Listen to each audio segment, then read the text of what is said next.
Welcome back. Let's see, 73 million albums, 36 years. Fleetwood Mac, this band might actually take in the... You think so? Public might actually like them. They're back in the middle of a 40-city tour.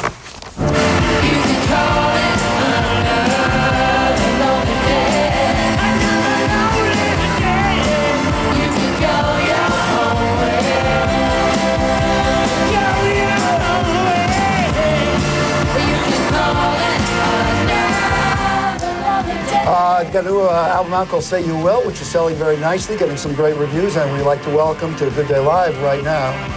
The boys! We'd like to welcome, there are the boys, Mick Fleetwood, Lindsey Buckingham. How are you guys? Good. Where are you? We're in Los Angeles. Are you right here? Well, what, you know? Probably down the hallway. Probably in our studio somewhere. Right down the hallway. Lindsey, how are you? Fine, how are you? Can we lose the music so we can hear these guys?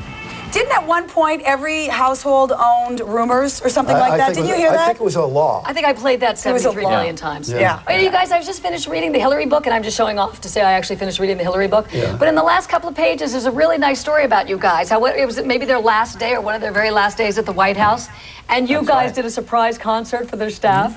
That's right. Didn't know it was in the book, but that's absolutely true, yeah. You want to tell us about it a little bit?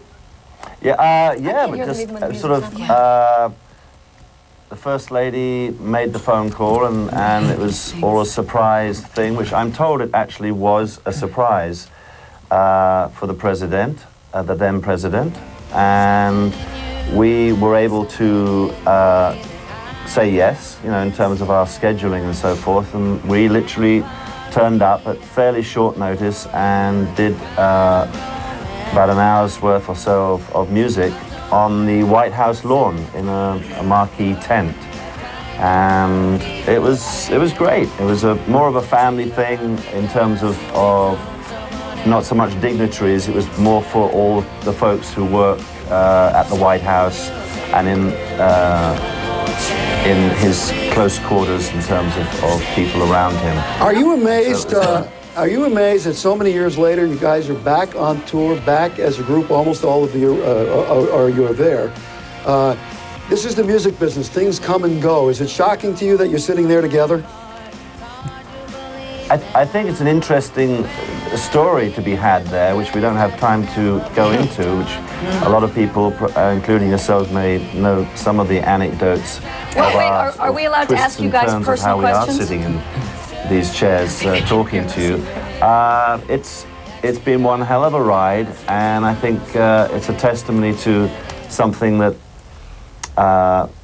finally for us makes a lot more sense than it actually did many years ago. So it's a sort of a happy situation we find ourselves in creatively, and you know, in terms of going out and working on the road, it's all actually making sense, whereas for many years there were loads of things that didn't make any sense. The music made sense, but a lot of other stuff didn't. The 60s, for one thing. Fleetwood Mac was together in the 60s, correct? I mean, the we original. Were, 67, 67, right? And then Christine McVie joined from her group called Chicken Shack, which I know, because I was... you know your stuff. I used to be in a Fleetwood band cover group. I'm not kidding you, back up in Canada. That's another story.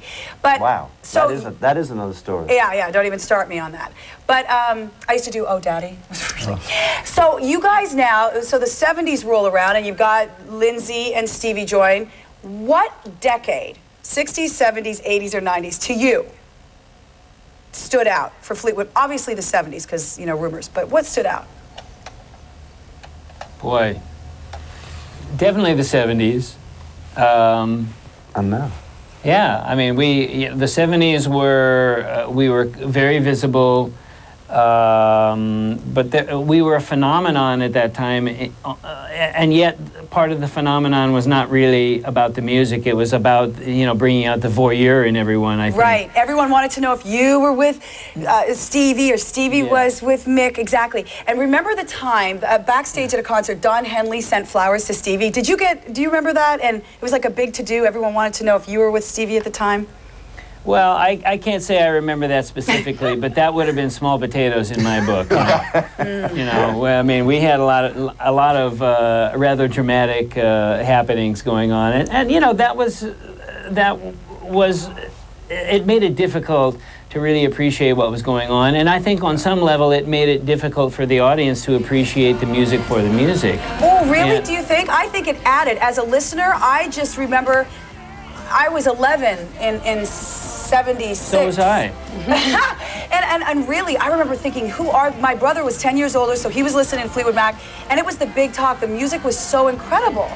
And the background story of you guys, the drugs, the are you together, are you not, just made it even more, to me, compelling. It provided a mystique and it provided a life, but you know, in terms of really listening to the music, and for us as people, it created a kind of ambivalence and a kind of lack of clarity. It certainly made it very difficult to appreciate each other. And that may be what is significant about what we're doing now. I think in many ways, you know, you asked about us still doing this after all this time. I mean, I think we still have something to say. We still have something to prove in a way. I think in many ways the maturity that we have to offer now is allowing us to do on a musical level. Certainly not in terms of the mythology, but the best work of our lives. And I think there's sort of a sense that we are able to maybe break the cliche a little bit that, you know, rockers either tap out or burn out by the time they're 40, Guys, because clearly that's not what we're doing. Lindsey, thank you. Mick, thank you. We're going to lose our satellite, so we got to go. We want to just say we're losing it. Yeah. It's not them angry at us. Guys, Just pull the plug. thank you very much. Continued success. It's because I didn't get to ask them my Soothe me question with about your has any other band have so many members? Yeah. Sleeping together? Yeah. Please, of course they do. It's everybody- rock and roll, No, I'm Dorothy. saying I think in the history of all bands, they probably hold the record for the most members. You think? Oh, members No, as opposed come on. to groupies, roadies, Hello? No, just inter-band relations. No, not anymore. Are you kidding? By today's time. You know what? If they Remember that song, talks about their mythology, all you got to do is tell them, what are the shows after the music? Come on. Behind the music. What's the other one? Driven? It seems to me every weekend you can Music. get a Fleetwood Mac hour somewhere about all these interrelationships. Oh, I have a book at home. I think it's still in Canada, but it's the whole history of Fleetwood Mac. So it's like from the 60s, 70s. And you know what he said? I wanted to talk to him about that. I wondered if he enjoyed it at all in the 70s, or if they blinked and all of a sudden it was 1980, and now they're older, so because you appreciate things, not in your youth, but later. I think that's what Lindsey was saying. Yeah. That back in the old days, they were so caught up in their own soap opera of what was going on And I that they actually couldn't wanted just to ask enjoy what why was going Christine on. McVie is not with the band Well, now. But She's done. She's quit, right? She quit. Yeah. yeah, but why? That's another I think show. she wanted a life. Yeah. I think she wanted a life outside of it. Weren't they all I think there's living? actually a more interesting story, but Weren't What they- did you I'm hear? not going to get in trouble today. Weren't they all living together in a house way back when? Remember that? yes, of course I do. And it was all. And it was, Remember Christine which room do you want to go Yeah, to yeah. tonight? But they kind of alluded to that. Okay.